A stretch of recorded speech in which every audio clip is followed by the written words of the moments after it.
ಗೋಮಾಂಸ ತಿನ್ನೋರು ಬರೀ ಒಂದು ಧರ್ಮದವರಲ್ಲ, ಹಿಂದೂ ಧರ್ಮದವರು ಕೂಡ ಗೋಮಾಂಸ ತಿಂತಾರೆ, ಕ್ರಿಶ್ಚಿಯನ್ ಧರ್ಮದವರು ಕೂಡ ಗೋಮಾಂಸ ತಿಂತಾರೆ. ನಾನು ಹೇಳಿದೆ ಸರಿ ಅಸೆಂಬ್ಲಿನಲ್ಲಿ,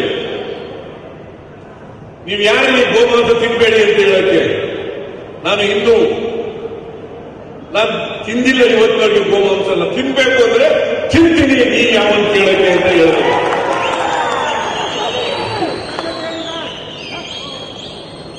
ತಿನ್ಬೇಕು ಅಂದ್ರೆ ತಿಂತೀನಿ. It's A food habit, it is my right.